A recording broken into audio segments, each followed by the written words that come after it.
Okay, it is 1:15 p.m. and the Atlantic Menhaden Management Board is now called to order. The chair of this meeting is John Clark. That's me. I'm the administrative commissioner from Delaware. I'm joined up here at front by fellow commissioner and work group chair Marty Gary. From the Law Enforcement Committee, we have David Bailey from Maryland. And from the commission, we have FMP coordinator extraordinaire, James Boyle, and stock assessment dynamo, Dr. Katie Drew. And so without further ado, let's move on to item agenda 2, which is the consent items. Does anybody have any revisions to the agenda? Seeing none, the agenda is approved by consent. Does anybody have any revisions to the proceedings from the October 2024 meeting? Seeing none there, the proceedings are approved by consent.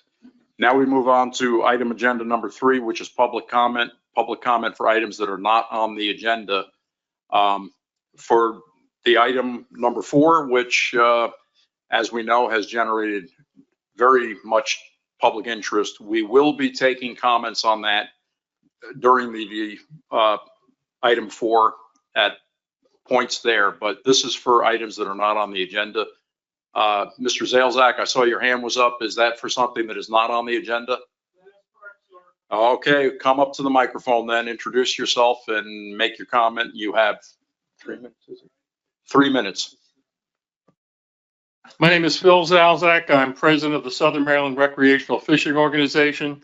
There are 2 items missing on today's agenda. First, violations of federal law, and second, an option to end all purse seine harvesting of Atlantic menhaden and Virginia waters. Well, by the way, you all have a copy of this. This board in Virginia are in violation of the Magnuson-Stevens Act, a federal law that defines the requirements for allocation of fisheries among states. Be advised, there is absolutely no reference to the importance of historical catch in the law when it comes to allocation of a fishery to the Atlantic states. None. In fact, National Standard 4 specifies the exact opposite. Here are 4 direct quotes from the Act. Requirement 1 states, conservation and management measures shall not discriminate between residents of different states. This board allocated over 75% of the total allowable catch of Atlantic menhaden for the Atlantic coast to Virginia. Virginia is also in violation of this act for allocating over 98.42% of its quota of purse seine harvesters and only 1.58% to the non-purse seine bait fishermen. Requirement 2 states, if it becomes necessary to allocate or assign fishing privileges among the various U.S. fishermen, such allocation shall be fair and equitable to all such fishermen. Virginia's 1.58% allocation to non-purse seine bait sector is clearly not fair and equitable. Requirement, Requirement 3 states, reasonably calculated to promote conservation. In the case of Virginia, there is no science, empirical data, or economic analysis which supports allocating over 90% of the Virginia quota to the reduction fishery Omega Protein, a Canadian-owned company. The vast majority of their harvest comes from the Chesapeake Bay and its entrance, which amounts to 158,000 metric tons, or 348 million pounds, or 750 million fish. This is science. There is science, empirical data, and economic analysis which supports the position that localized depletion of Atlantic menhaden is occurring in Virginia waters. The impact of Maryland and Virginia since 2016 is conservatively $500 million in GDP and 5,000 jobs. Requirement 4 states, in quotes, carried out to such a manner that no particular individual, corporation, or other entity acquires an excessive share of privilege. Virginia allocation of over 90% of its quota to Omega Protein, again, a Canadian-owned company, is clearly in violation of the law. In summary, the Atlantic States Marine Fisheries Commission is in violation of federal law and will be defunded if this continues based on the current Trump administration policy. I strongly recommend that you, as chairman of the board, add the following option for consideration for the board today's discussion. End all purse seine harvesting of Atlantic menhaden in Virginia waters. American Protein Omega Protein and Ocean Harvester would simply conduct purse seine harvesting of Atlantic menhaden 3 nautical miles off the Virginia coast. They wouldn't lose any employees. They just got to drive a little bit further out to get all these Thank you, fish, Mr. which they both testified Phil, could there are you plenty of in finish the up, ocean. please? I thank you for your time, Mr. Chairman. Well, by the way, I gave you that economic analysis. I gave a copy of that to you. Do you have it? I do have that. Thank you very much. Thank you. Thank you, Phil. Is there any other comment, once again, for items not on the agenda?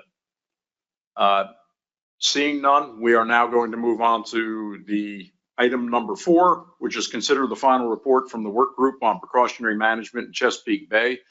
I just want to commend the work group. I think you've all had a chance to see the tremendous report they put out, the amount of work that was put in. I was able to attend all 9 of the work group meetings, the really in-depth discussions, the amount of work the work group put in, really fantastic. Marty did a wonderful job of chairing this, and James writing everything up, just amazing. So without further ado, let me turn it over to Marty Gary, chair of the work group.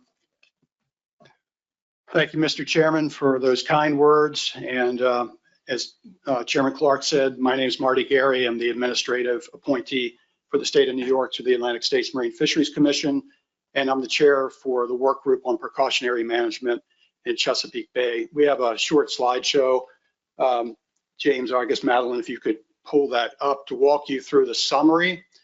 And while that's coming up, I'll just mention, so everybody should know by now, James did a phenomenal job condensing all the information from the work group meetings and as an executive summary, followed by the formal report. And in total, it's about 60 pages, but hopefully if everybody took the time to read those first 4 pages, you'll get a pretty good taste of what went into all the work we put together. All right, so we'll go ahead and get started. The work group was comprised of myself as chair, Ray Kane from the Commonwealth of Massachusetts, Rob LaFrance from Connecticut, Lauren Lustig from Pennsylvania, Joe Cimino from New Jersey, Allison Colden from Maryland, Pat Gear from Virginia, and Spud Woodward from Georgia. And I want to just pause here for a moment. This group, I think a lot of us around the table in the room have had the privilege to have the opportunity to work with work groups or chair them like I did. And the chemistry of those groups is critical to the success of it. And I will say, working with those folks that had experiential and academic knowledge of the fisheries in Chesapeake Bay, like Pat Gear and Joe Cimino, Allison Colden, myself to a lesser degree from my previous experience, coupled with some of the out-of-state, out-of-region experience from folks like Lauren and Ray Kane up in Massachusetts, and Spud Woodward down in Georgia, contributing to the information on the cyanids and the cobia and the things that are changing in the Chesapeake Bay. All these things were really critical. I just want to pause for a moment and just acknowledge how important it was to have the right people there. And I really felt like we did have the right people. We worked hard on this document. So we'll go to the next slide and walk you through this. And this is the genesis of the work group and the task that was presented to us. The motion from the August 2024 board meeting. Move to establish a board work group to consider and evaluate options for further precautionary management of Chesapeake Bay menhaden fisheries, including time and area closures to be protective of piscivorous birds and fish during critical points of their life cycle. And I would just stress the consideration and evaluation of options as we go forward in this presentation. Good, Madeline, next slide. And as far as the work group task goes, this work group is addressed with this charge without determining if there is or is not an adequate supply of menhaden to support predatory demand in the bay. The work group developed the following questions as a guide for their consideration of potential management approaches that they developed.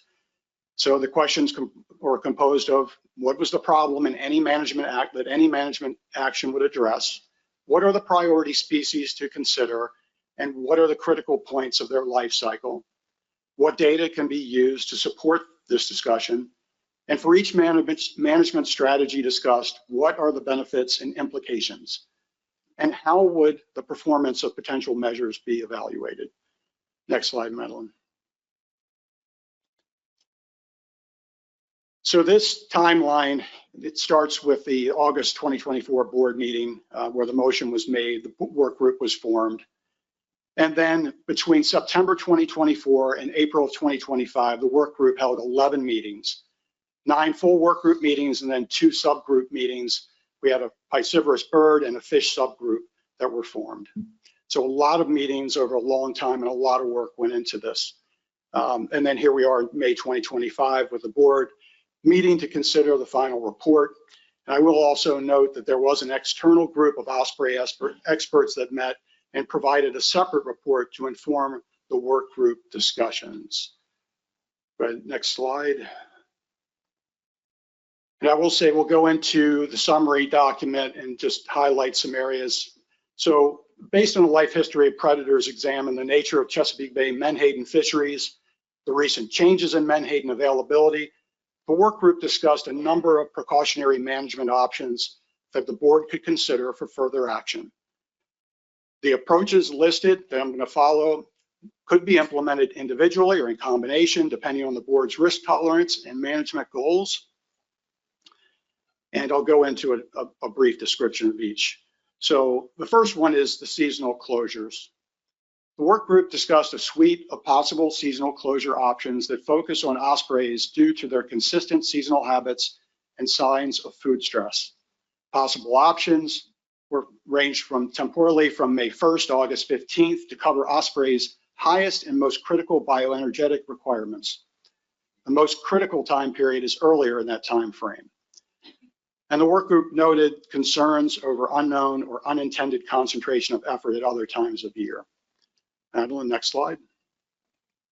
Next, we focused on area closures, and we looked at a Watts study concluded in 2024, studying and documenting osprey reproductive deficiencies in certain high salinity areas, noting that we saw a different scenario as we went up into riverine habitats and lower salinities. And from that paper, potential closure options included all of Chesapeake Bay, including or excluding existing memo of understanding. There's a memo of understanding related to harvest in certain areas at certain times. Targeted areas based on fishing effort and targeted areas with the most scientific information on osprey reproduction and survival. So that's the quick bullet on area closures. Next slide, Madeline. Next to effort controls. Similar to management of an Atlantic herring fishery, the work group discussed methods to distribute fishing effort more evenly throughout the season, including quota periods, which could be bi-monthly, trimester, or seasonal, and days out. And next slide. And then gears that were included in potential management actions. The work group, I'll note that the work group did not reach consensus on restricting potential seasonal and or spatial closures to certain gear types or sectors, but issues that were noted included socioeconomic impacts to bait and or reduction fisheries, including impacts to fisheries that utilize menhaden bait, impacts to gears with limited mobility to move out of potential closure areas, and impacts to non-directed gears. Next slide. Next area we looked at was decreasing the Chesapeake Bay reduction fishery cap. So a few items to note here. It could leave additional menhaden as forage in the bay water for all predators. This could be combined with quota periods or other effort controls to help distribute the effort more evenly throughout the fishing season. And as a precautionary measure based on past landings, we noted that further research is needed to develop a biologically based cap and may require the board to consider a novel approach to setting the cap. And next slide, Madeline. Research recommendations. Recommendations developed by both the work group and the external osprey group to improve our understanding of both species and relationship. And I'm thinking, go ahead to the next slide. Oh, that was it. So there was just a general theme of additional research requirements being advanced to the full board. So again, I'll stop there. And again, I'll just say this is a really challenging subject to tackle, but I just applaud my colleagues on the work group, and it was an honor to have the ability to chair that work group and work with you. And I think we did our very best for you. And I hope you're pleased with the effort we put forward. And we'll take, Mr. Chair, any questions the board has, and I'll also look to some of my fellow work group members to help answer some of those questions. Thank you very much, Marty. That was an understatement saying there was a lot of to consider there. Great effort, great presentation. Thanks. So what we're going to do is take questions for Marty and the work group right now. And following the questions, we will take public comment on this issue. And following that, we will go right into board discussion of where we want to go with this report from the work group. Okay, so who has questions? David Borden. Thank you, Mr. Chairman. Marty, my compliments to you and all the members of the committee. I think this is a perfect example of how a work group should perform based in spite of the differences of opinion that are represented. My question is on the purse seine fishery, particularly Virginia. So I don't know whether this is to Marty or Pat. What depths can those purse seines fish in? And I recognize you've got reduction purse seines and then normal purse seines. So what are the depth constraints? Thank you, David. And this is absolutely a question for Pat Gear, so I'll defer to Pat. I think I'm just going to leave the mic on. The purse boats themselves that go out, their depth is about 6 to 9 feet, they draw. And then when they're fully loaded, it's about 13. So they usually do not fish in less than 20 feet of water. Go ahead, Dave. So Pat, that's reduction boats, or is that all you've got seine, as I understand it, and please correct me if I've got the wrong impression, you've got seine boats, smaller seine boats. Those are the small boats. That's what I'm Those are talking the about. small Yeah. boats. Those are And small how about the constraints on the reduction fleet? Well, that is the reduction That- fleet. They have the 2 small boats that leave the large vessel and they go out with the purse and they set the purse. Pat, I think David might be referring to the bait. Oh, okay. Well, all right. Are you talking about the purse seine, the bait versus the reduction? Yeah. It's the exact same vessels and the exact same gear. Okay. That Okay. answers the question. Thank you. Thanks. Other questions? Looking around, anybody online? Oh, I'm sorry. Lynn Fegley. Yeah, thank you, Mr. Chair. And I also just, what a great report. It's the first time I've seen this much information and the right information, correct information all in one place. So it's a brilliant resource, and thank you. I just had a question, and just right up in the background, there's a sentence that talks about the reproductive osprey reproduction. It says local reproductive rates have declined sharply since 1975 to below the population maintenance level. And I guess is that correct? Is it going on that long? I had thought it was a more recent phenomenon, the reproductive rate decline. Thank you, Lynn. And on the bird questions, I'll defer to either Allison or Rob, so whoever wants to jump in.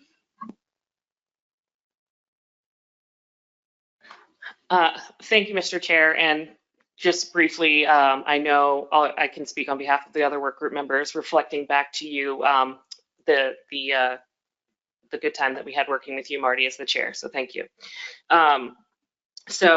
One of the reasons, Lynn, that may be so striking a number is because there have been relatively few studies. This reproductive rate is not a parameter that's measured on an annual time step. There's been 3 or 4 studies since the tail end of the DDT era, and the reproductive rate in the 2006, 2007, 2021 studies that are listed further down in the report have shown that the reproductive rates are below that 1.15 maintenance level. Thanks, Allison. Any further questions? Oh, sorry, Nicola Meserve. Thank you, Mr. Chair, and thank you to the work group for a really great job. I was struck by the figure that shows the cumulative persane reduction harvest over a number of years and how different 2023 and 2024 were from the prior years, and just looking for a little bit of explanation as to that timing change. And it's also notable because it kind of looks like one of the options that's in the document about just waiting until June to open fishing. So it, I don't know if this is a question for you, Pat, but like, is there any information about, the ongoing work of the nest studies in those 2 years to consider with that change in the timeline? I'm glad you brought that up, because when I first showed that graph in one of the workshops, everybody's eyebrows went up. The harvest was much delayed in those 2 years. Well, much later, like almost 2 months later than normal. So as a result, their effort usually in the springtime is much higher than that. There's a table in there that shows that. I don't have the numbers in front of me, but the harvest we looked at a 2-week period was well below average until like almost August. But by August, it picked up and got back to about normal. So it was very unusual to see for 2 consecutive years being that low that early on.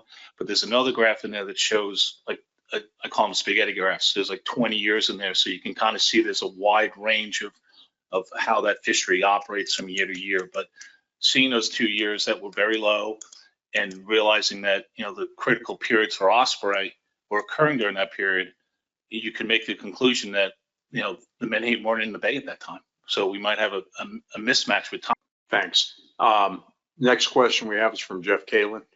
Yeah, thank you, Mr. Chairman. If I could just add to that, New Jersey has a very active menhaden persane fishery. I think we've got 11.5% of the coastwide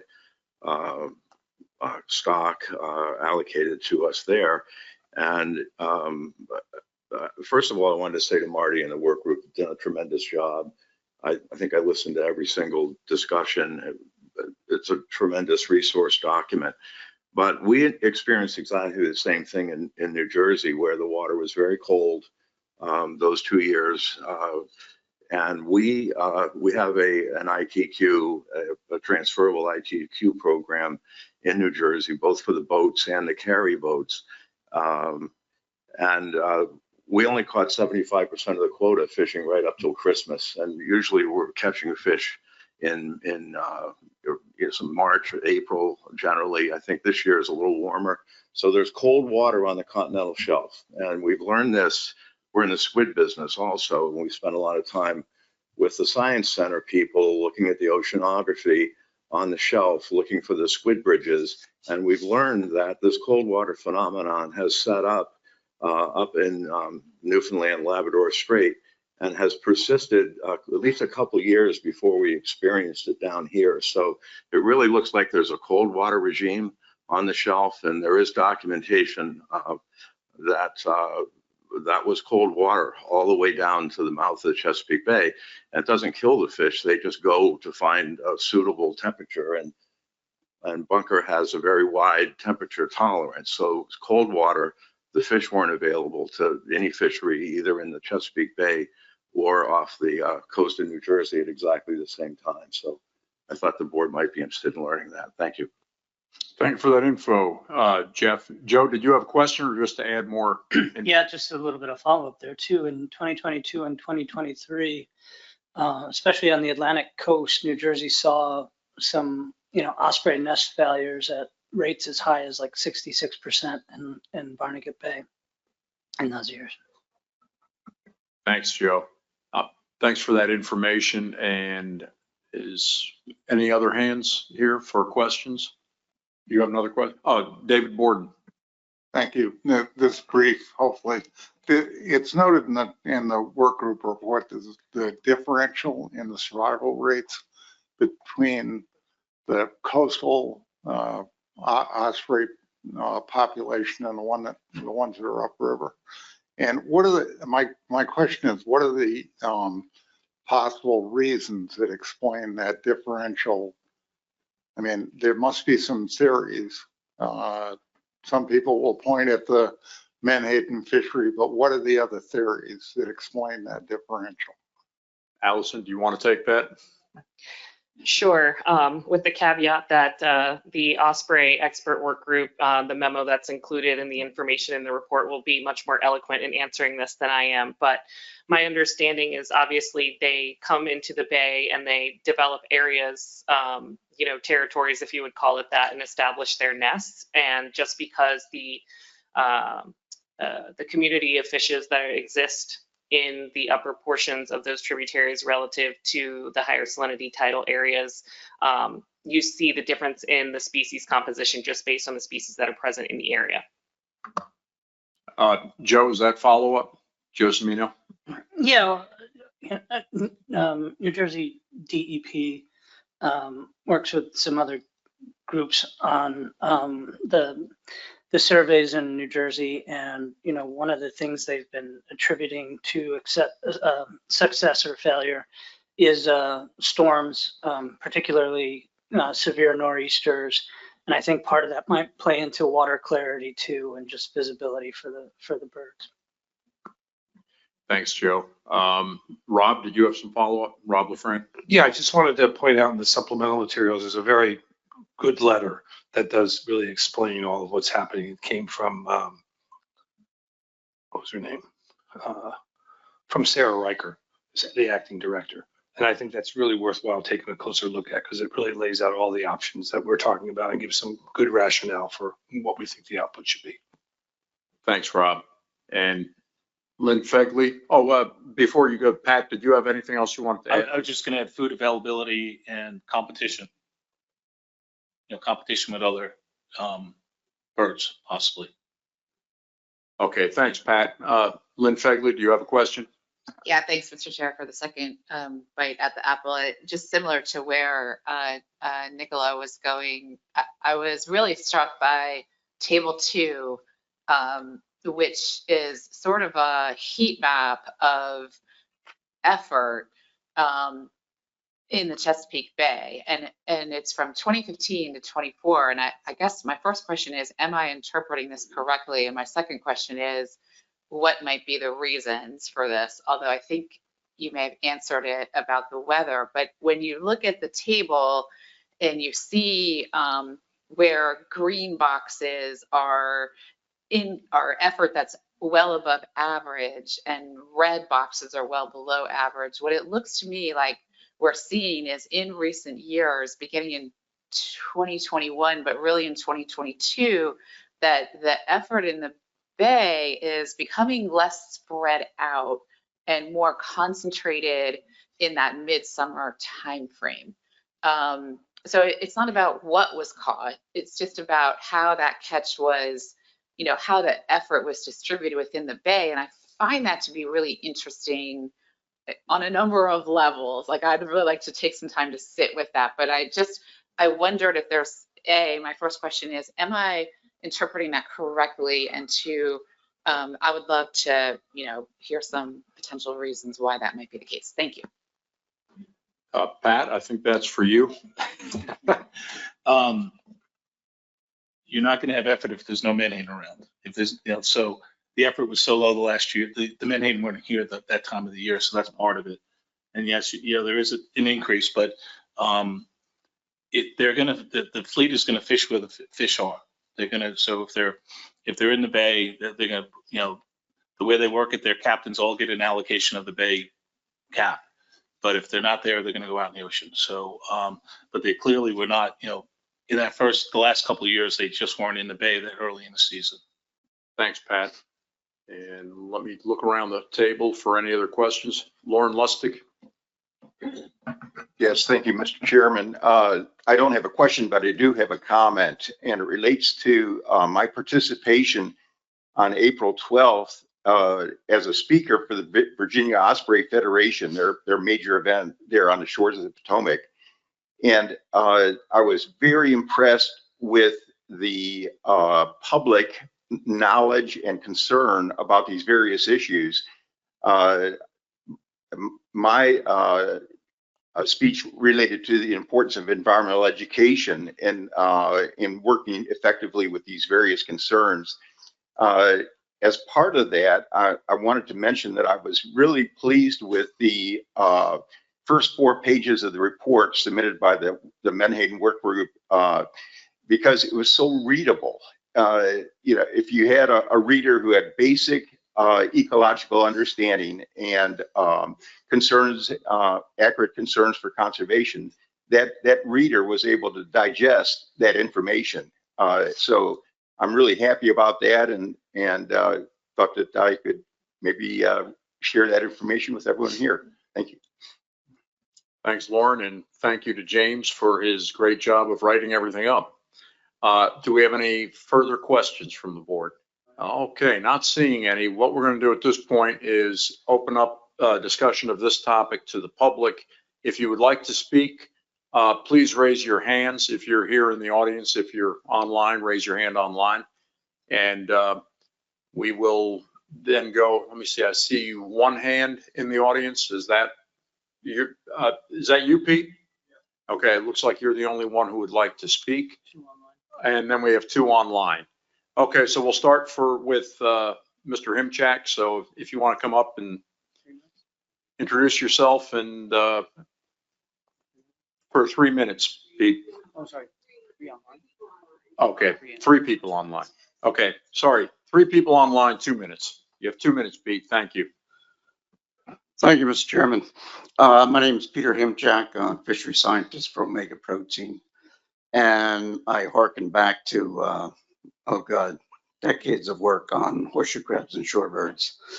But what I find interesting is, in the message that the USGS scientists presented to the board back in August of 2024 about population dynamics of ospreys, not just in the Chesapeake, the Mid-Atlantic, but in other areas along the East Coast and the West Coast. And there are patterns of meteoric increases in numbers following the ban of DDT. And the issue of what you need to study that may be affecting ospreys outside of on their wintering grounds during the migration route. These are all issues. I mean, this is a very complex problem.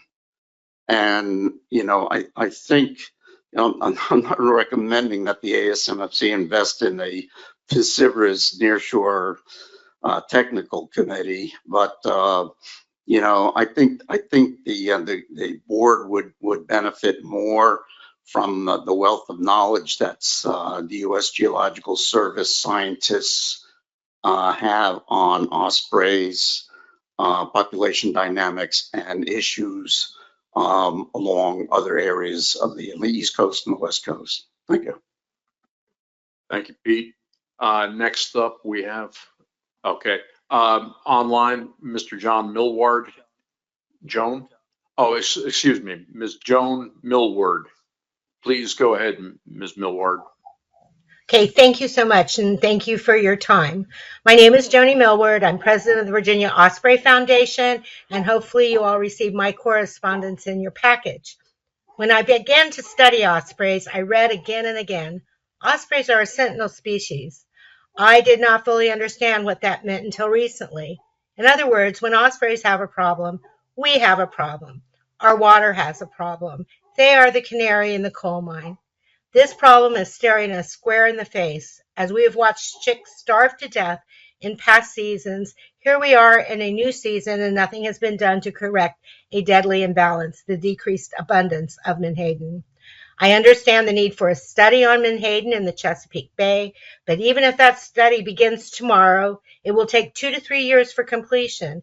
In that period of time, we could see population collapses all throughout the Chesapeake Bay watershed. In the meantime, it would be my recommendation to move purse seine fishing 3 miles off the coast of Virginia in an abundance of caution. We need to act before it's too late. Thank you. Thank you, Ms. Millward. Our next public speaker, we have Kate Wilkie. You can unmute yourself and speak, Kate. So, Kate, you just need to press the microphone and unmute yourself. Kate, we still can't hear you. Okay. We'll go to our next speaker or next public participant and then come back to you. Next up is Mr. Tom Lilly. Tom, you can unmute yourself and speak. Tom, you're unmuted on our end. Okay, can you hear me? We can. Okay. Members of the board, as things stand right now, you are allowing the factory fishing to catch 50,000 tons in the Virginia Bay. In terms of 10-ton schools, that's 5,000 schools taken from the bay's food supply. Of those 5,000 schools coming into Virginia, let's say half or 2,500 of those schools would have migrated to Maryland, but they're all being caught. That is the crux of the problem today, just as it has been for the last 20 years. Measures to protect those 2,500 schools coming into Maryland is what is needed here, desperately needed. The work group concentrated on ospreys and Dr. Watts's peer-reviewed science.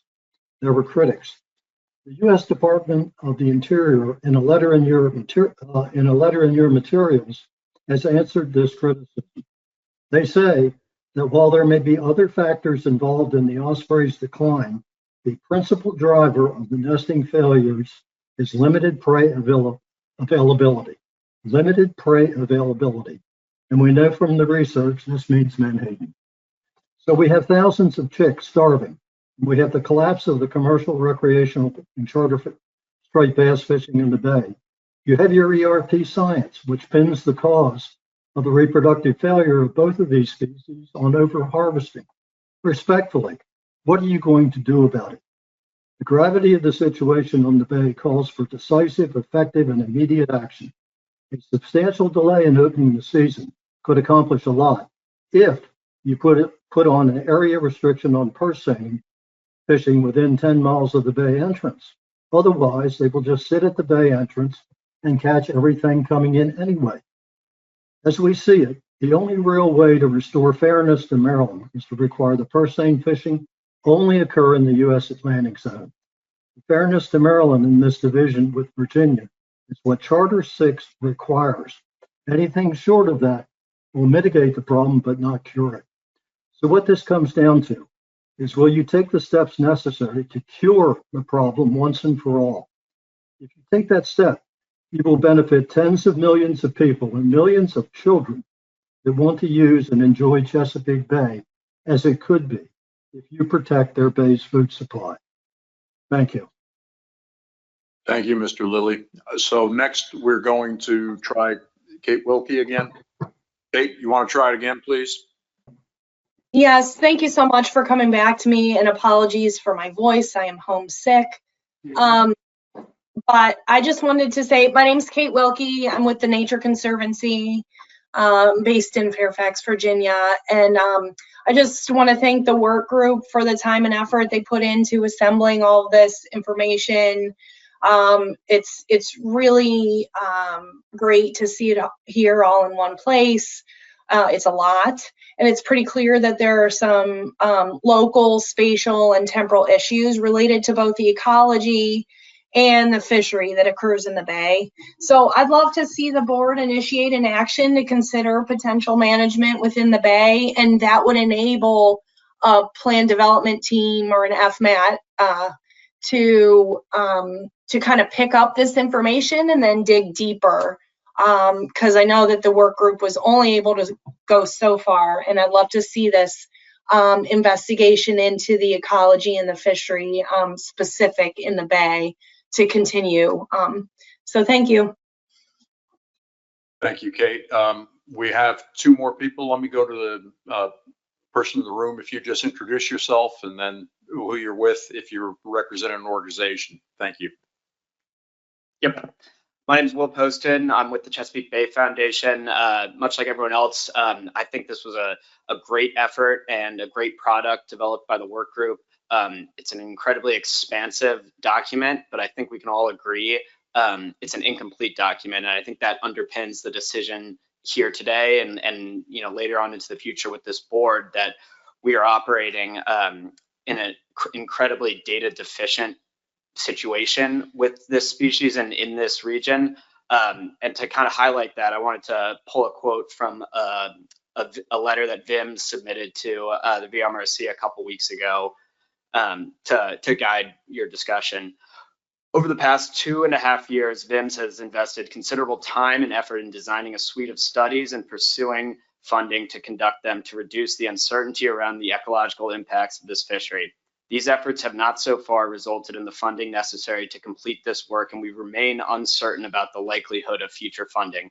As such, VMRC finds itself in the position of needing to make management decisions on this important issue in a data-limited context. In such a situation, it is perhaps the wisest course of action to take a precautionary approach. VIM submitted that a couple weeks back to VMRC again.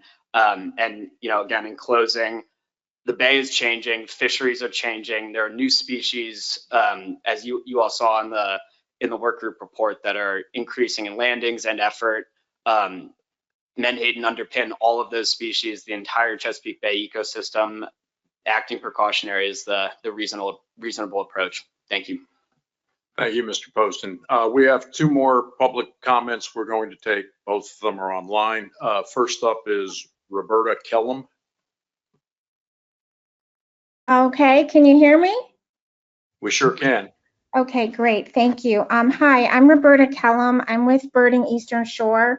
I'm on the Eastern Shore of Virginia, Northampton County. Last year, I was helping to monitor the 20 osprey nests on my creek where I live, Nassawadox Creek, which is in the saline portion of the bay. We only had 5 chicks survive out of 20 active nests, so 60 eggs, 5 chicks.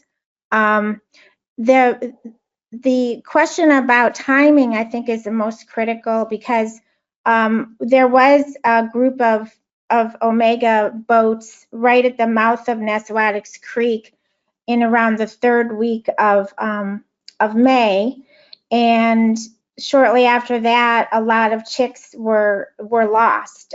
So the fishing, even if they're not getting a great quantity, if they are fishing during that time of year, they might be getting everything that's available.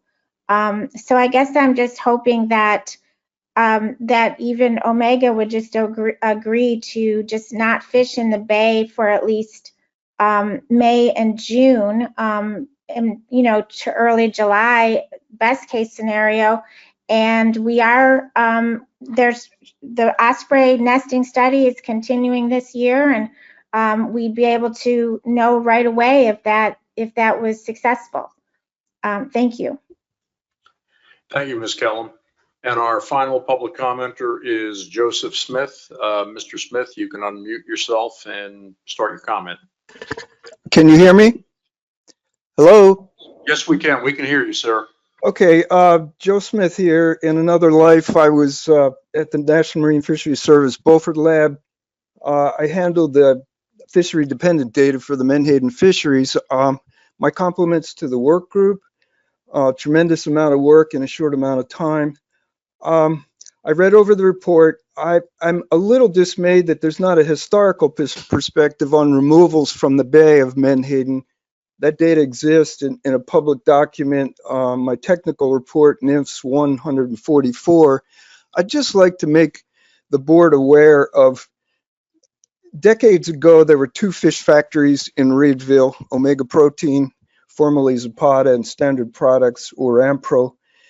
From 1985 to 1996, removals from the bay based on the logbook data that the vessels volunteered. Removals were, on average, those 12 years, 150,000 metric tons. 1 year, 1987, there were 177,000 metric tons. 3 times, at 1 year, 3.5 times as many fish is being removed from the bay currently. Some of the Watts data I've seen says that the reproductive coefficients for ospreys in the bay were quite high, above that threshold of 1.1, I think, back then in those years, 85 to 96. Clearly, I'd like to reiterate something Pete Himchak said. something else is going on. There's something more than just removals of Menhaden versus osprey reproductive success. Thank you. Thank you, Mr. Smith. Okay, now we come back to the board. We've all had a chance to read the report. Chairman Gary has given a great summary of what the work group did. We've asked questions about the work group. We've heard some very interesting public comment here. So now it's just a little matter of what the board is going to do next with this. So with that, I will open it up for discussion. And who would like to lead the discussion? Going once, going twice. There we go. Lynn Fegley. Shocker. Thank you, Mr. Chair.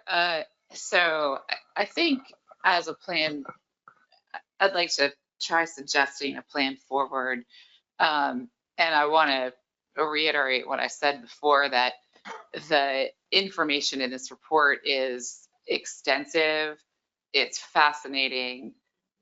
There's a lot to consider here, you know, in addition to the information we were given by USGS around ospreys and the work on ospreys. You know, we certainly have a problem in Maryland, and nobody said it more eloquently than Russell Dyes, who's listening online today, that, you know, we are not catching Menhaden in Maryland, and we haven't been for the last few years. So, you know, there's a lot to unpack here. I would really like for this to have deeper consideration and potentially have our technical committee help us unpack things that we could maybe take forward. But we all know that the technical committee right now is really busy, and we want them to stay focused on that task to get the stock assessments ready. So I'm going to suggest, and if folks around the table, we really just got this document, we haven't had a ton of time to read it. There's also the Whitman letter and supplemental materials, which has a lot of information. I would like to suggest that we take this home, we read it, we think about it, and we start to develop tasking that we could give to the TC in August. So what I'm suggesting is that we bring this back up for a more detailed conversation in August that'll potentially allow the technical committee, once the assessment is wrapped up, to help us move forward in a rational way with this document. So that's my spiel. Thank you. Thank you very much, Lynn. So Lynn's given us an idea for possible next steps. Anybody want to comment on that or come up with some other ideas? I see Pat Gear. Go ahead, Pat. Yeah, I think Lynn made some very good points. I mean, there's a lot of good information in this, and I enjoyed working with everybody on this, but we're not the analytical experts. Let's just face it. We're a bunch of managers now. And, you know, this needs to have a further look at. I mean, Mr. Smith just said something else is going on. And I fully agree with that. Something else is going on. You know, we don't know what that is. We end up, every question we answer, we found 3 more gaps. There's a lot of problems with the Watts paper that everybody's quoting. VIMS, incidentally, wrote a commentary that stated that they did not establish a clear relationship with Menhaden and abundance and availability. And that was by Rob Latour, Jim Gartland, and Sarah. I can't remember her last name. But, you know, I'm very reluctant to give this to the TC right now with everything they have to do. But I think, you know, we don't want to just put this on the shelf and leave it there. So I'm okay with, you know, taking a look at this more. And if there's any questions the board wants us to look at from a result of what we've done, we might be able to look at some more and, you know, come back and, you know, in August and see if we have any plans, something we can give the TC. But I'm really reluctant to do that because of the work they're doing on the stock assessment, which needs to take #1 priority. Thank you, Pat. Allison Colden. Thank you, Mr. Chair. Pat, it sounds like you're requesting more time to hang out, so thank you. It was great working with you too. I think just to reiterate some of the things that Lynn said and even Pat said, this is a moving target. Even the Watts paper and the Latour rebuttal had a Watts response that was published like 2 weeks ago now at this point. So obviously there's information coming in all the time. And like Pat said, it would be a real shame, I think, for this document that we spent months on, for folks not to be able to fully absorb all of the detail that's in it and all the nuances, because there are some really important connections that I think were made. So obviously would, like to hear whether others are in the same boat there. Thank you, Allison. Do we have any other hands? Rob LaFrance? I just want to align my comments with what Lynn Fagley said. It's clear from my perspective that the TC needs to focus on the work that it's doing in the short run. There's a lot to do. One of the beautiful things about management is we're using an ecological reference point, and we're spending a lot of time and effort on putting that together. So the TC's focus has got to be on making certain we have the data right. What I learned from this experience is there's a lot of information that's driving the train in one direction or another, but we need to spend a little bit more time to understand it. And I think there's a lot of really bright minds around this table, and I'd really encourage folks to start digging into the data. I look at some of the work that Pat Gear did, notably the table that Nicola talked about earlier, and looking at how harvest takes place. Let's think about this in a positive way. What can we do to actually help improve the management of the species such that the ecology of the Chesapeake is doing better? I think we can do that. I think this document is the beginning of that. I really want to kind of congratulate everybody in the working group. It was one of the most collaborative groups I've worked on. I really enjoyed working with everybody. When we had a difference of opinion, we talked through it. I think we're on the beginning of a really good opportunity to make progress here. So I guess I would support the idea of bringing this back, letting the TC do what it needs to do, and then start to bring them back for additional questions. Let's spend some time and digest this and think about what all the benefits we could get from it are. Thank you. Thank you, Rob. And now I'll go to Joe Semino. Thank you, Mr. Chair. Yeah, just agree with everything that's been said. And as Pat pointed out, we're kind of the retired technical folks. I was chair of the Weakfish TC for the 4 years that they disappeared, and I don't know if all of Delaware is mad at me for that or not, but yes, we are, Joe. yeah, I figured. I kind of figured.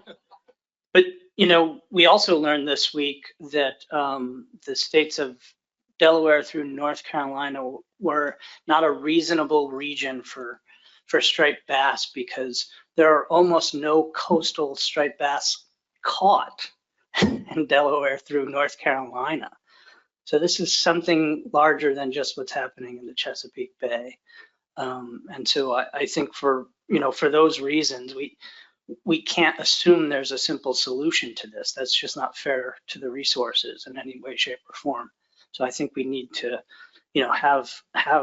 get past this, the ERP work and really make the tough decisions on what are the next steps for this species and for all the ones we manage. Thank you, Joe. And Lynn, just to get a little more clarity on were you talking about each individual board member would come up with ideas for the TC, or were you thinking more that the work group would continue to meet? And yes, you're welcome, work group. I'm trying to give you more to do, but just wanted to clarify that as to how you saw this as going ahead. And then I saw your hand, Mel. I'll get to you right next. Yeah, it was not necessarily my thought process to task the work group. I'd sort of leave it open to the board if that's a good idea. But I think some of the questions that I heard around the table and a lot of the questions that I have, I was really appealing to each individual board member to look at this information and look at this data and try to think deeply about how we can move this forward. And also, I'll just take, because I have the mic, the minute to say that, this is a coastal board, and what happens in the Bay doesn't necessarily stay in the Bay. I mean, this really is, this estuary is very important to many of the species that we manage. So, I would just encourage people, there's a lot of information here. Go home, digest it, and I think we could come up with some good guidance for our TC and have a robust discussion about how to move this forward in August. That was my thought. Thank you, Lynn. Thanks for that clarification. Next, I got Mel and then Jeff Caitlin. Thank you, Mr. Chair. Yeah, I agree that the approach that we seem to be taking, that Lynn kind of started us on, that makes sense to me. One thing specifically in looking at the report that came to mind, and maybe this is something that would be a specific question to the technical committee or however this is fleshed out, but the research recommendations on page 28 of the report. So those are general recommendations, but they identify areas where there are perhaps data gaps and things that we need to know to effectively manage. So I'm not real familiar with what sorts of things might be going on or potentially going on in the Chesapeake Bay area. But that would be helpful, I guess, for me to kind of, so there's 11 things identified in their general areas, but are some of those potentially have a better chance of being something that somebody may already be starting or could be implemented?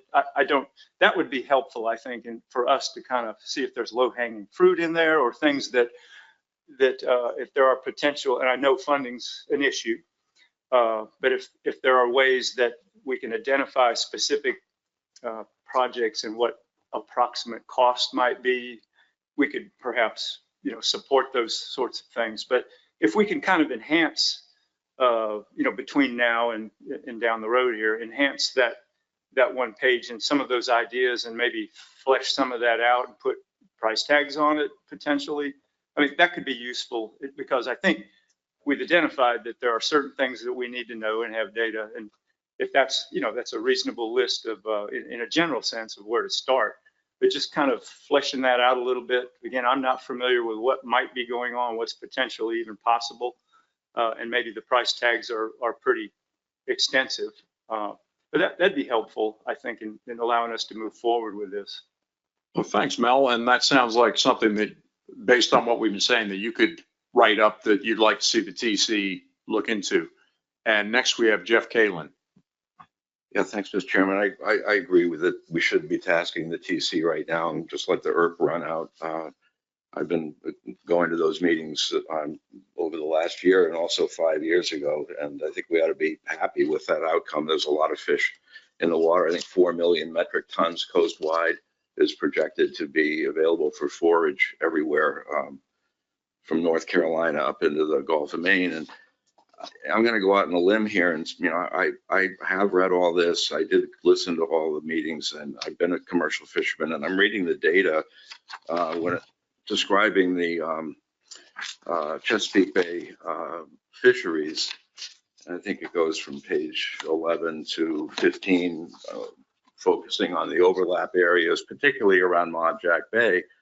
And honestly, if the board were to take any action at all, I think it could be justifiable to eliminate pound nets and gill nets operating in the March, April, May timeframe up in the upper areas of the Chesapeake Bay off Maryland. I'm not going to make a motion about that, but looking at this objectively, that is what I take away as some kind of a meaningful relationship between those birds and the dead fish that are coming out of that area. Because we have a saying in the commercial fishing industry, a dead fish is a dead fish. So I think if we do move ahead, we got to be clear about the fact that it's not just one company, it's not just one gear type that are taking fish in that bay. And that's the kind of review that I'd like to see the TC do, in addition to some of the other ideas that board members have around the table. Thank you. Thanks, Jeff. That sounds like something you'll be bringing for the TC at the next meeting. Next, I saw Mr. Minor. Please turn on your mic. Right. Okay. Thank you so much. I've heard a lot of conversations, and this topic it's like it's been here forever.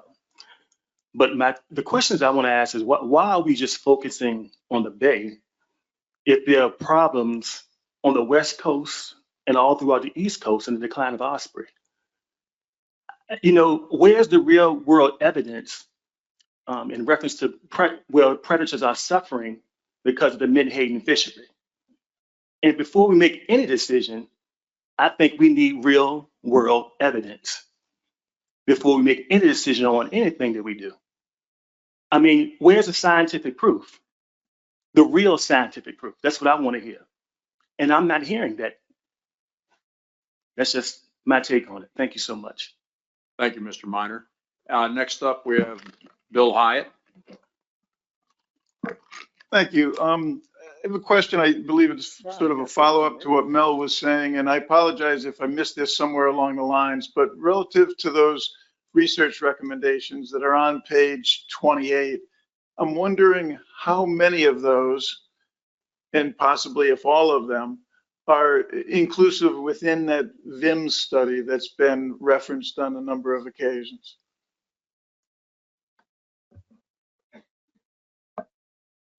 I'll turn that over to the work group. Allison, okay. I haven't seen the study plan in a while, but some of these research recommendations do reflect the consensus report recommendations or study report recommendations that our group, which included myself, Lynn, saltwater anglers, representatives from the reduction industry, all agreed on things about environmental condition, the surveying of menhaden abundance and biomass. I will say at that time when we came up with the report, maybe 2 or 3 years ago now, I think it was 3 years ago, there was not a specific discussion that I can recall about osprey in that work group. So some of the research recommendations relating specifically to osprey were more from our work group conversations, but there are several items listed here that coincide. Thank you, Allison. Bill, did that answer your question? It does. At some point, I would be very curious if somebody could have done the sidebar conversation just with check marks, say which ones are in the VIM study and which ones are additional to it, would be helpful. Sure. Okay, David Borden. Okay, Mr. Chairman, quick question. If I understand the timeline and the workload issue, we come back with our questions, we finalize, the board considers the different perspectives that have been brought forth at the next meeting.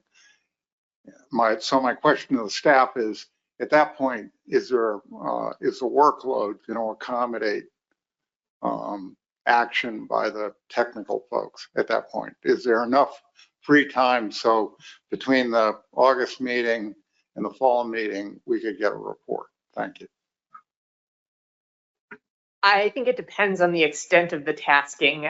So there may be time to do 1 or 2 items and report back to the board that are high priority. However, I think, so basically the peer review will be the week after the August meeting. And then we will need to do some of the projection work and other follow-up work from once the peer review is complete, and bring all of that to the board in October. So I think there's the potential to have a few, maybe 1 item, depending on the scale of what the board is interested in, et cetera. But I certainly wouldn't, if the requests are too extensive, we're definitely going to have to prioritize. So I think there is time to do a small amount of work on this between August and October, but I certainly don't want to commit to maybe a full answer to all of the questions that have been brought up so far. Thanks, Katie. It's a heck of a lot going on right here. And next up, we have Roy Miller. Thank you, Mr. Chair.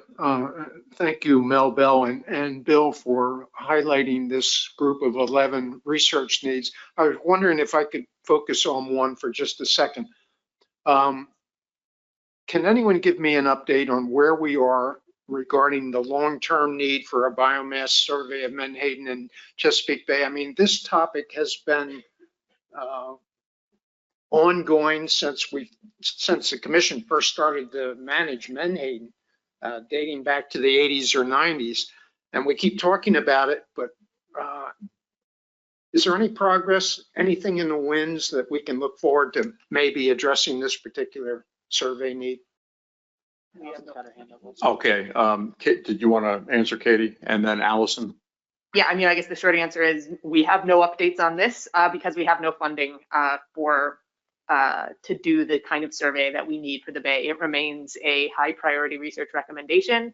And we've definitely, the board has seen those pilot studies that have potential, but funding remains elusive.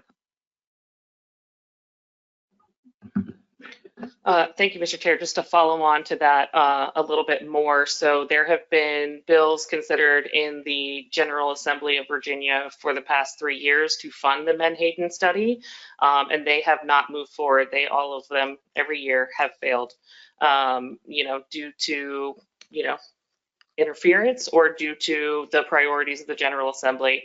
I know, just for others around the table who may not know, Alexander Law and several of the Menhaden delegation have also been including this in our federal appropriations ask, as has the commission, and have been visiting our Maryland delegation to try to push this forward. And so far that has not been successful either.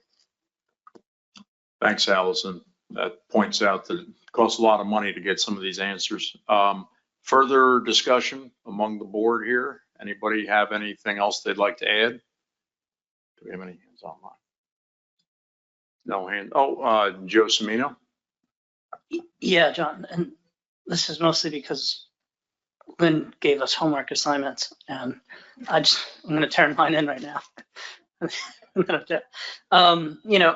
We are seeing advances with eDNA work. So going back to when we were in the pandemic and the states got some money back from ASNFC because we weren't having in-person meetings, New Jersey purchased a lot of equipment for eDNA work. We now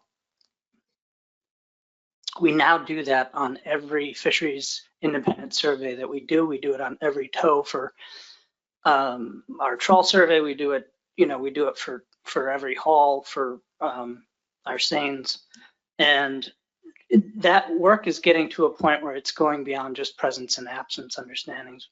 It's, even if we're just seeing trends on population sizes, but they are starting to get to a point where they believe they could start looking at population estimates. So it's actually a very inexpensive option once you're up and running on that kind of work, adding it to surveys that are not necessarily meant for Menhaden, but would, seeing that eDNA presence would be a huge help. So.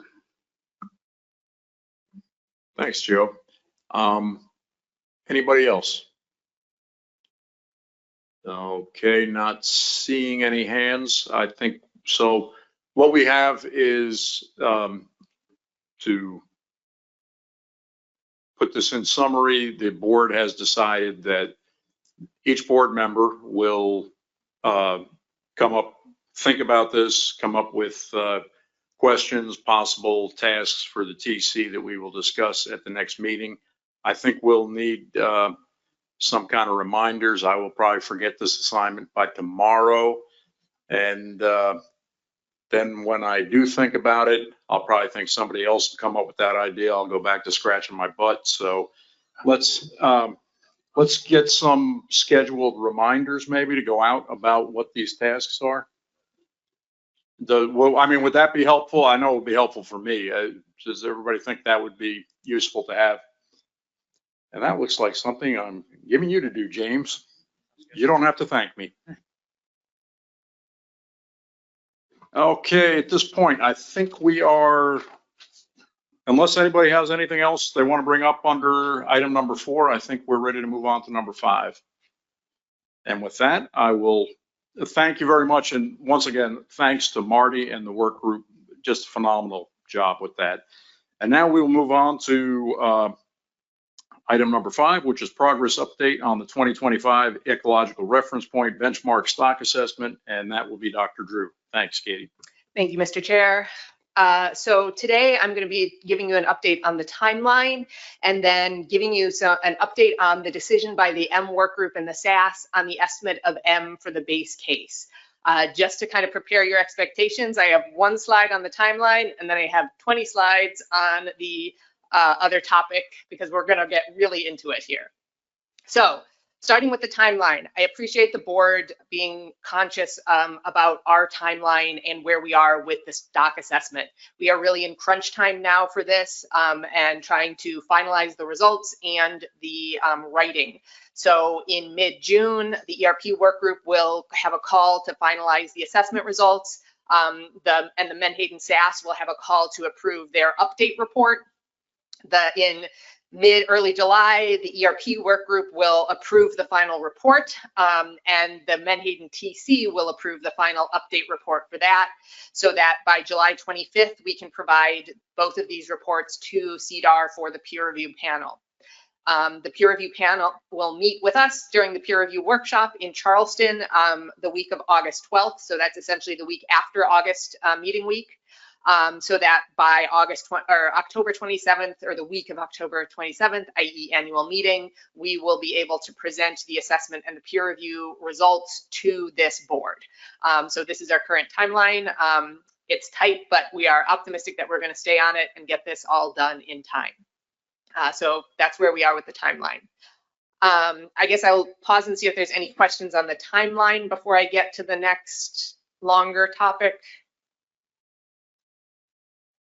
Okay, not seeing any. All right. Go right ahead. So as many of you are aware, the M in the single species model is based on a large-scale tagging study that occurred in the late 1960s. This was a published paper was done on this by Liljestrand et al. In 2019, and the estimate from that study is used to inform the estimate of M used in the single species model. Dr. Alt and his colleagues in 2023 presented to the SAS a reanalysis of the tagging data that resulted in a lower estimate of M than Liljestrand et al. Had gotten in their paper.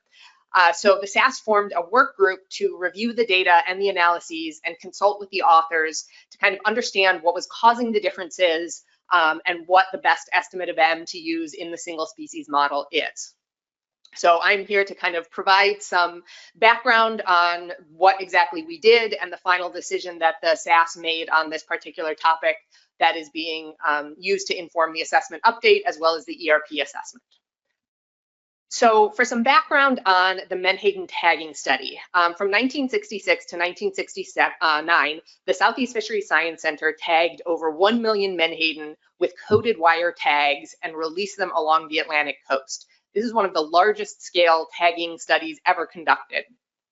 These tags were recovered by magnets installed at reduction plants. So essentially the fish would be caught, they'd be processed into scrap. The fish scrap would pass by the magnets and the metal tags would be pulled out of the scrap and retained.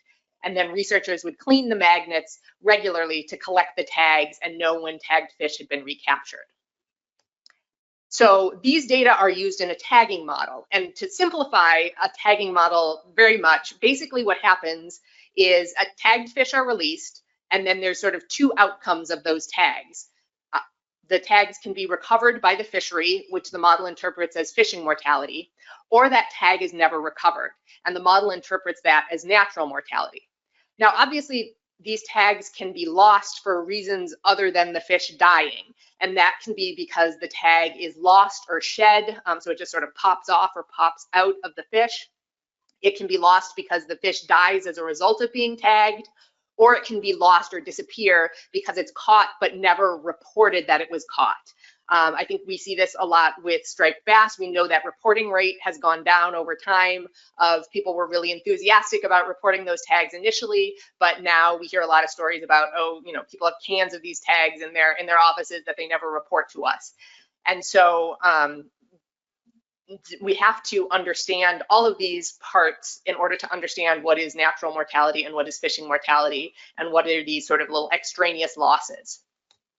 So the Southeast Fisheries Science Center, as part of this larger tagging study, also conducted studies to understand tag shedding rates, tag mortality rates, and the magnet efficiency rates, which all help the model understand what happens to these disappeared tags and helps them understand how much of that is these other extraneous factors and how much of that is natural mortality. So the magnet efficiency rate is equivalent to the reporting rate. If a tagged fish is caught, how likely is it that that tag will actually be recovered by a magnet and seen again by the researchers? As part of this larger tagging study, the Southeast Fisheries Science Center also did these plant test studies where they would release fish with tags in batches of 100.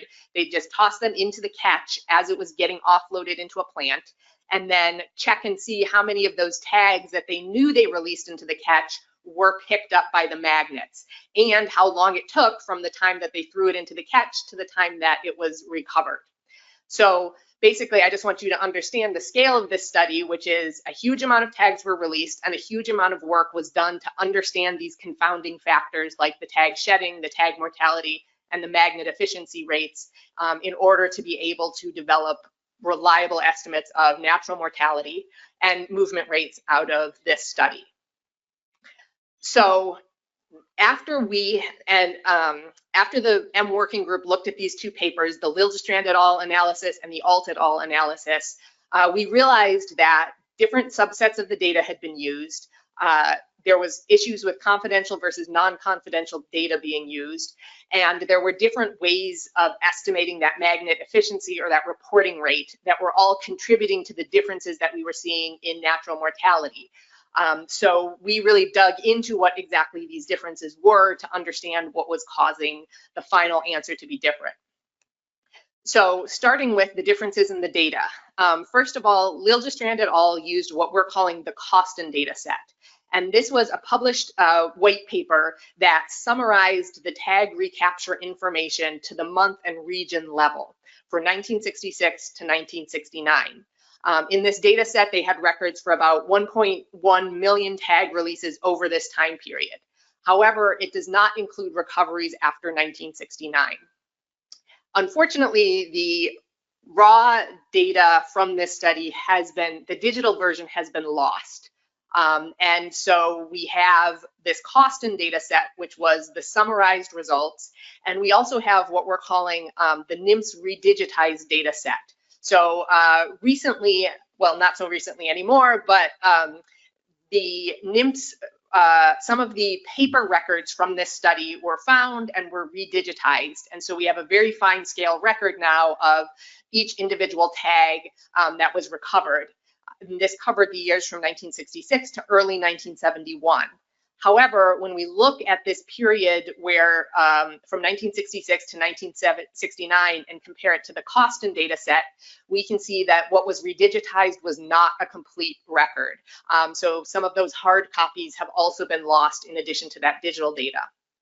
And you can see that for 1966 to 69, the redigitized records had about 768,000 releases compared to that 1.1 million from Coston, meaning that about 28% of the Coston releases are missing in this redigitized data set. So these are sort of this is what we're saying with we have sort of two different subsets of the data, and neither of them are complete. So Coston does not have the recaptures that occurred after 1969, and the NIMS redigitized data set is missing some of the releases that we know occurred from 1966 to 69. So there's sort of pros and cons to both of these data sets. They provide just slightly different views of the information. The second difference in the data was the issue of confidential data. So Liljestrand et al., when they were working on this, received permission from industry to access the confidential fishing effort and landings data by plant, month, and year. Alt et al. Did not receive permission to access the confidential data, and so they had to reconstruct the effort in order for the model to work by region, month, and year from available non-confidential data sources. And I think probably the biggest difference is this difference in method specifically about that magnet efficiency question. So in addition to the tag recovery information, some of the plant test data was also redigitized at the same time. And Liljestrand et al. Used that data to estimate the magnet efficiency rates for each plant. So each plant was tested multiple times. They did multiple tests to throw in batches of 100 fish, see how many of those tags they recovered. And so you could get an idea of how good the magnets were at recovering these tags for each plant.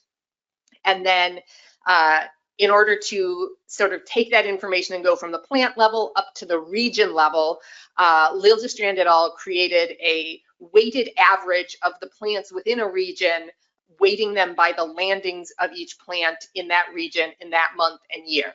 So if a plant was not active during a specific month, its efficiency rate would not be included in that regional average. If a plant was responsible for most of the landings in that region in that year and month, its average would get a higher weight in that overall average.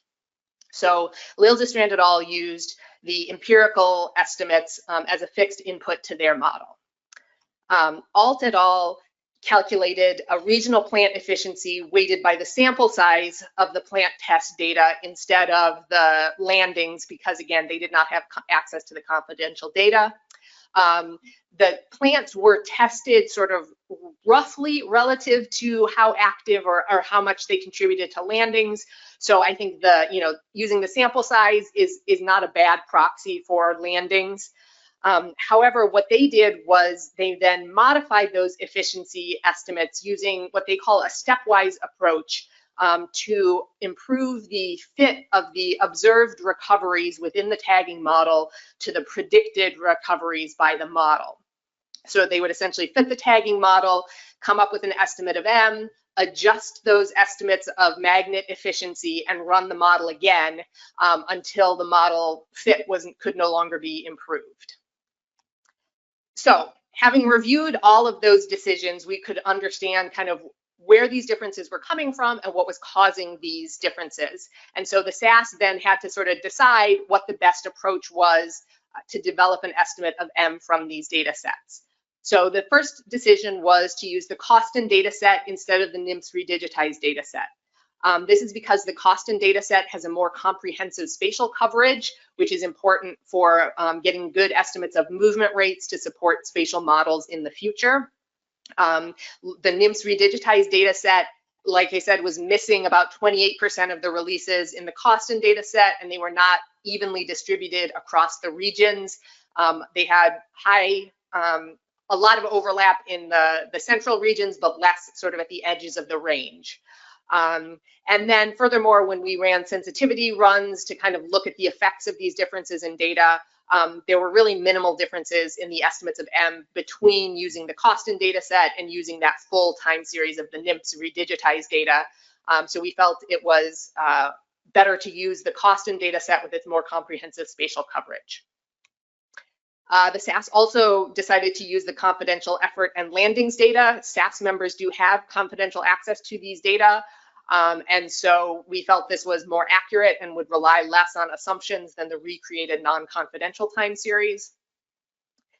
And then finally, the SAS decided to use the empirical estimates of magnet efficiency from the plant test data, but identified a mistake in the Liljestrand et al. Original paper and recommended revising that. So this mistake was essentially that Liljestrand et al. Used the recoveries on all magnets in the plant test data to estimate that efficiency. However, the Costin data set only included primary magnets. So what are primary magnets? So up here we have a little figure of basically where these magnets are located and what happens to fish that are caught. And so basically fish that are caught by these Menhaden purse seine vessels are offloaded into the reduction plant where they are processed into fish oil and fish meal. The primary magnets basically are set up so that as the fish scrap is transferred from the reduction plant to the drying shed, they pass by these primary magnets. They are then put into the scrap shed, they hang out there, they're stirred regularly until the meal is fully processed and dried and ready to go to a buyer. At that point, it is transferred from the scrap shed to the truck for transport to the buyer, and they pass through or by the secondary magnets at that point. So the original study looked at basically when were tags recaptured and when were they captured on primary magnets versus secondary magnets. And the reason Costin only reported primary magnets is that tags could be recovered weeks or even months later on the secondary magnets because of they would get missed by the first primary magnet and then they would hang out in that scrap shed until the drying process was complete, until you had a buyer, etc. So they would be, there was the potential that they would be recovered much later, and so you couldn't tell exactly when they were caught. And so Costin was summarizing to the month level and wanted to make sure that if we're reporting tags that were caught in month X, it was actually caught in month X and was not recovered on a primary magnet 2 months later, but you didn't know when exactly it was caught. So the original Southeast Fisheries Science Center analysis of this data said that you can tell with some reliability when that tag was actually caught from the recaptures on the primary magnets, but not from the recaptures on the secondary magnets. And that's why Costin only reported the primary magnets. Looking at the plant test data, they did not separate it into and say these are primary and these are secondary, but we were able to determine by comparing the counts in the Costin data with the counts in the redigitized data, which included the magnet number, that magnets 1 and 2 were primary magnets and all the other magnets were secondary magnets. So Liljestrand et al. Originally included both the primary and the secondary magnets from the plant test data in their efficiency calculations, which was sort of a mismatch with the Costin data because Costin was, again, only reporting the recoveries on primary magnets. So effectively, Liljestrand et al. In the 2019 paper overestimated the magnet efficiency for the Costin data set. So the SAS recalculated the magnet efficiencies using only the data from magnets 1 and 2 for use with the Costin data set. The SAS could not come to consensus with Alt et al. On the use of the stepwise method to adjust the magnet efficiencies within the tagging model. So Alt et al. Argue that this improves the likelihood and the fit to the observed data with this approach, but the SAS noted that this comes at the expense of the empirical plant efficiency data, that the final stepwise magnet efficiencies that Alt is using in their model are much lower than we actually observe in the plant test data. And that is what's driving that lower estimate of natural mortality, that essentially it's saying these tags disappear, but they disappear because because they're caught by the fishery, but not seen, not recaptured on the magnets. When in fact we know the magnets are actually not bad at recovering these magnets, or sorry, recovering these tags. And so the SAS felt that this stepwise approach was not appropriate and resulted in estimates of tag efficiency that did not reflect the actual empirical observed estimates of magnet efficiency. So we decided to use the empirical estimates of magnet efficiency as the base run of the tagging model, but we would use the stepwise approach as a sensitivity run. So we used the Costin data set for both and used the confidential effort time series for both, but did one base run with the empirical estimates of magnet efficiency and one with this stepwise estimate as a sensitivity run. So the final results, the Liljestrand et al. Estimate of M for this study was 1.17. Once that mistake with the tag efficiency, with the magnet efficiency data was corrected, the M working group's revised M base run was an estimate of 0.92, so about 20% lower than the Liljestrand effort. The sensitivity run with the stepwise approach got a much lower M, an M of 0.47. So based on the sizes of the tagged fish, most fish in the study were about 1.5 years old.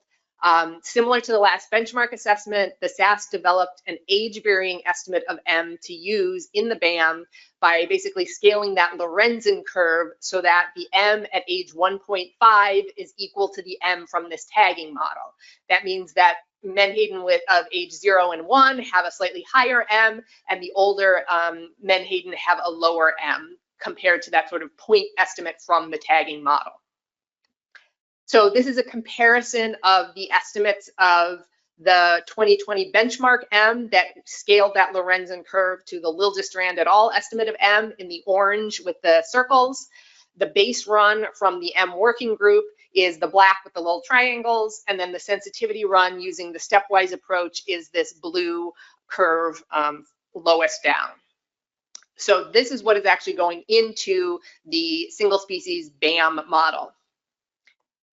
So our next steps for this, step one, we've run the BAM with the new base model and the sensitivity run. Using the lower estimate of M, both the base and the sensitivity run result in lower biomass and abundance and a higher F, as you would expect from this model. We cannot tell you anything about stack status or the TAC yet because we have to propagate these results through the ERP models, which we are in the process of doing right now. So our next step will be to develop these ERPs with the new M and the sensitivity run M, and then take this decision as part of the benchmark assessment to peer review so that the SAS and the work group's decision on the handling of M can be reviewed by external experts through the ERP peer review process. So with that, I'm happy to take any questions. Wow, Katie, that was a tour de force. That was amazing. And wow, just hats off to you and the SAS. What a lot of work that must have been. Thinking about magnets at Menhaden plants is really interesting. Amazing presentation, and let's go to some questions. Rob LaFrance. Thank you, Dr. Drew. Really good stuff. Just so I understand, the sensitivity run is really reflective of what the alt paper sort of said. And you're going to run both basically and give the board back information. So we'll be able to see what's happening. Although the real number, your recommendation would be the 20% lower one. Is that so? Yes, we'll present. Well, I guess we will take to the peer review panel saying this is our base run and these are the decisions that we made, and here's the impact of the base run versus the sensitivity run. And we will try to develop that sensitivity run as deeply and fully as we can so that if the peer review panel is like, we don't agree with those decisions, you made the wrong choices, we have a sort of a fallback position to be able to bring to the board the version that the peer review panel says is the best available science. I just want to compliment you. That's a really great way to figure out what this problem was. I saw the scientists kind of going on either side of it. So hats off to you of actually working through that. Thank you. Thanks. Megan Ware. Thanks. Yeah, I was curious who was going to have the task of explaining magnets to the board, but you did a great job, Katie. So my question is, so I think the Liljestrand paper you said is overestimating magnet efficiency. I haven't noodled through yet if that means we are catching, it thinks we're catching more fish or less fish. I think it's more because natural mortality went down. Is that correct? So right, what it's saying is that the model looks at, we tell it, we recaptured 100 tags out of if we recaptured 100 tags, how many tagged fish actually were caught and we just didn't see them? They got all the way through the process. And so Liljestrand et al. Said you should see, it said these magnets are very good at recovering the tags. So if you caught 100 fish, it means you actually caught 110 fish were caught by the fishery. And that was an overestimate. And we're saying, actually, if you caught 100, maybe you only really caught 105, or maybe you caught fewer, but from the fishery, which means more of those missing tags are missing for non-fishery reasons. And as a result, more of those, it's basically trying to figure out where did those missing tags go. And Liljestrand et al. Were saying more of those missing tags went to the fishery and less of them stayed out in the environment. And we're saying actually the efficiency is lower. So sorry. Yeah, I think I don't know if I'm explaining this correctly. We're saying the magnet efficiency is lower. So actually we should have seen, so actually more of them were caught by the fishery and 150 of them were caught by the fishery. We just didn't see those extra ones. And those would count as fishing mortality, not as natural mortality. Thanks. Any further questions? Erica Burgess? So I want to thank you. That is the most fascinating presentation on natural mortality I've ever gotten to sit through. I thoroughly enjoyed it, and I liked the simplistic genius that went into the original design of that tagging study. You left me with one question, though, wondering about it. But before I get to that question, one more comment. This question about M has been really challenging for this board, for ASMFC. And so I really want to commend you for presenting this so that you're extremely transparent with the logic and process that the SAS went through so that everyone can understand very clearly how you arrived at your choice of M going into the peer review. And I think that's really important. And so I think that's incredibly valuable to our process. And that's what I want to thank you more for, in addition to that great presentation. But so the lingering question, what proportion of magnets were picked, what proportion of tags were picked up by the secondary magnets? I would have to go back and look at this. I will have to get back to you on this. I think there was not a huge difference between, so I think a good chunk of them were captured by the primary. We're not losing a ton of data by not using the secondary magnets. But I can get back to you with sort of the exact breakdown of that.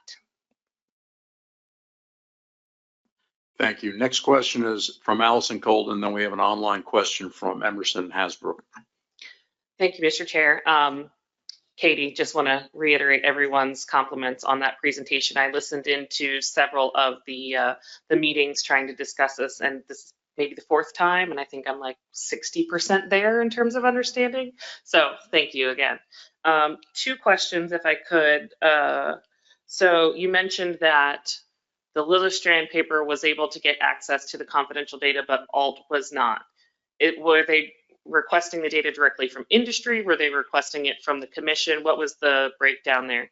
So these data are held by the Southeast Fisheries Science Center, and they fall under kind of an MOU with industry on this specific topic. And so basically because there's only one dealer or person involved in this, they're fully confidential, and they sort of get the final say on who can access the confidential data or not. So ALT et al. And Liljestrand et al. Applied through the Southeast Fisheries Science Center to receive access to these data.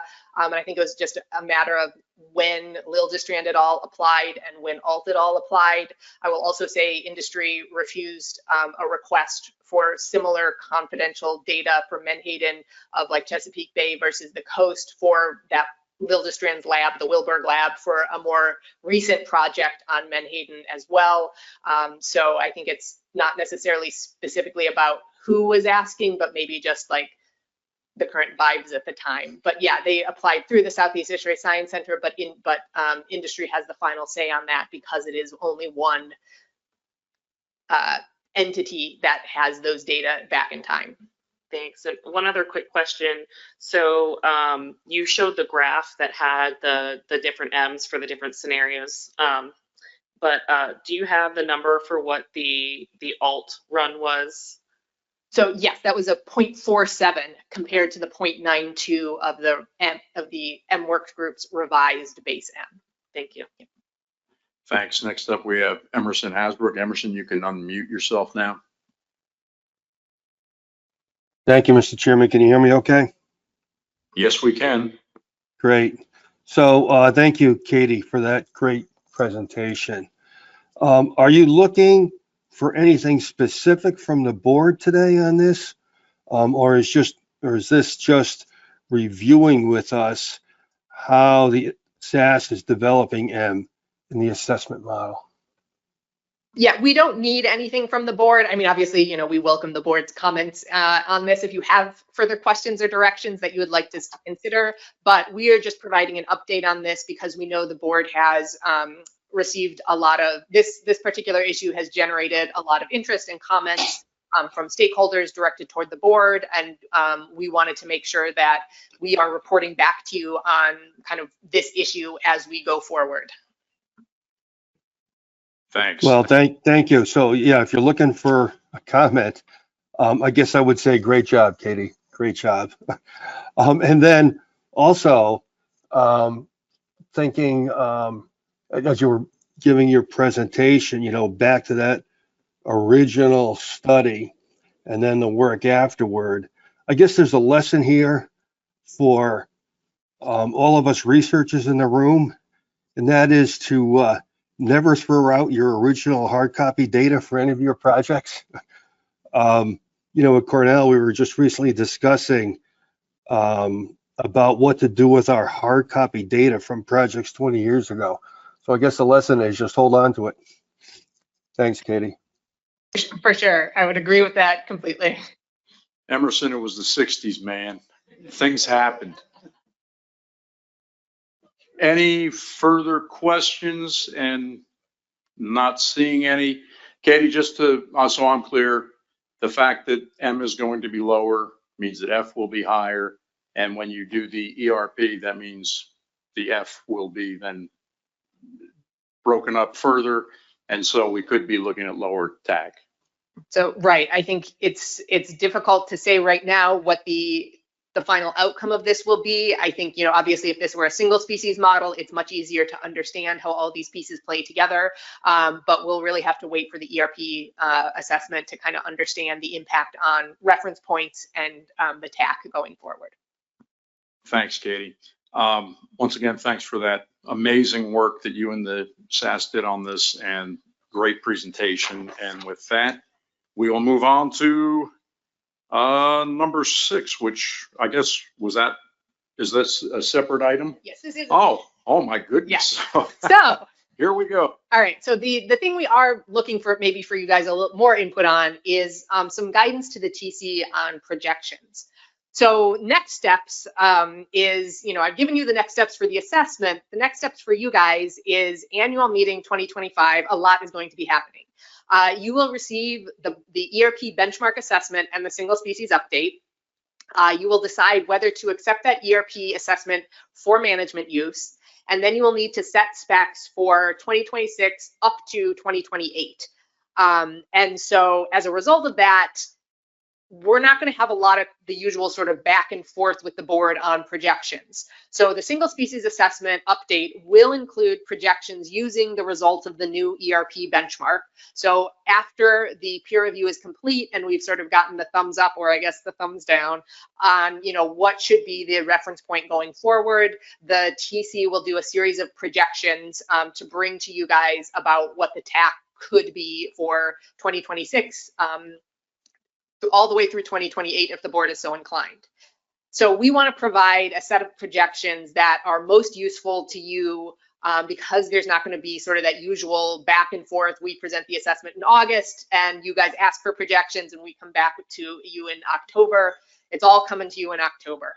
And so obviously I know right now it's probably, it's a difficult request because it's going to depend on what the results of the assessment are, but we just want to make sure if you guys have concerns or thoughts initially that we are as prepared as we can be coming out of that peer review after August meeting. So kind of as a reminder of what we have presented to you before, the projections in 2022, we did essentially 2 sets of projections. Number 1 was providing the TAC associated with a 40% to 60%. Oh yeah, sorry, I'm good at that. So the TAC associated with a 40 to 60% probability of exceeding the ERP target for 2023 through 2025. So basically, if you wanted a 40% chance of exceeding the target, here was your TAC, 50, 45, 50, 55, 60. And so that was the range of TACs that we provided. And then we also provided basically what's the risk of exceeding the ERP target or the threshold for 5 different TAC projections based on like 10% less than status quo, 5% less than status quo, 5% more than status quo, and 10% more than status quo. So this is what we provided last time to you based on your feedback.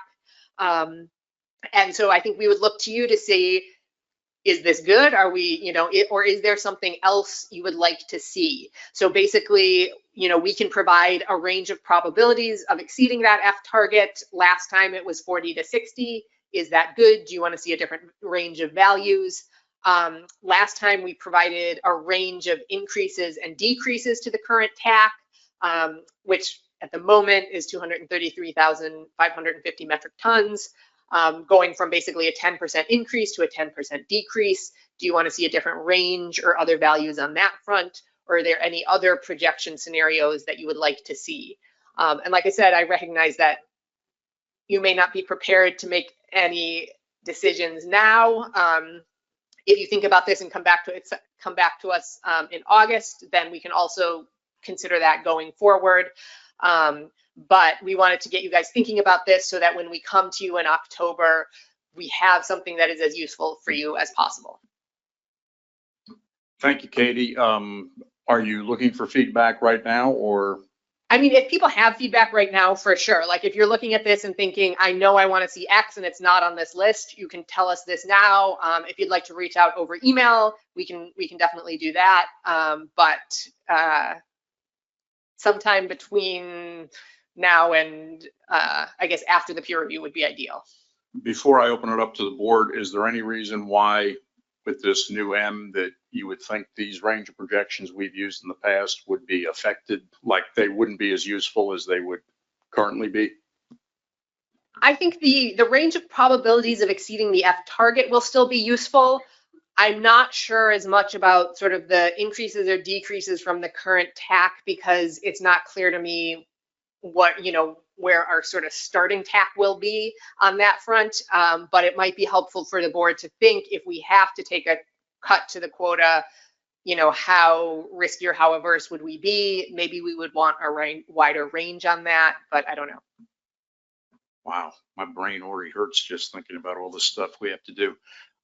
Any questions, comments for Katie on the projections? Nicole Costa?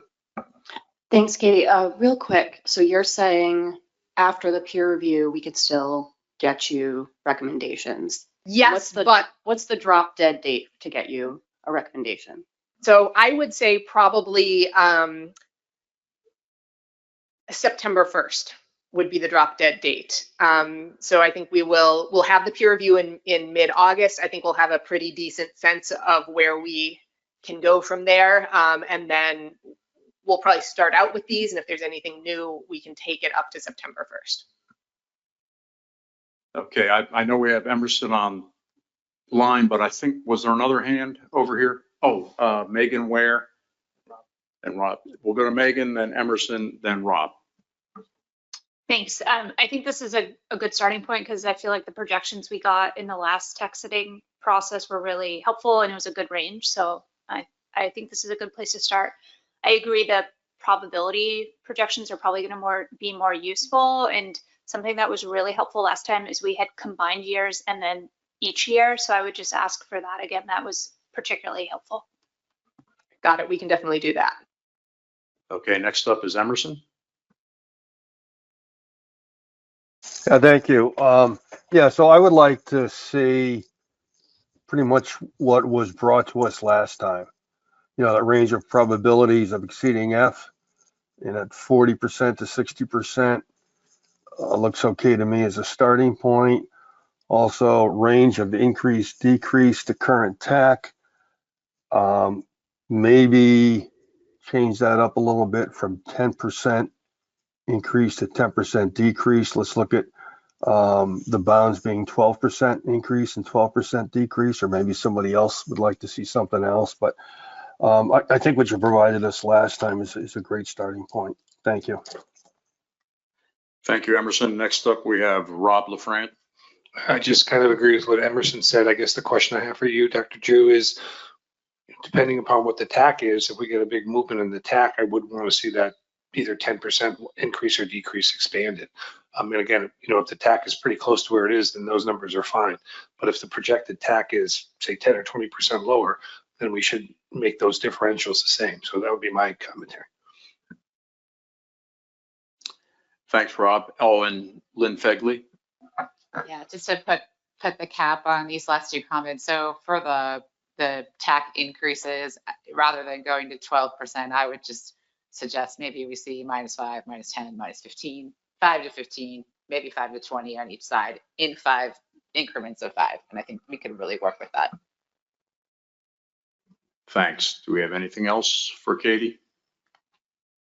Nope. In that case, wow, it's a lot of things we've got to consider here. Probably won't have time for that screen door factory tour at the annual meeting. Okay. Now we're moving on to item number 7, which is other business. Is there any other business? There doesn't seem to be any other business to come before the board. In that case, we are adjourned.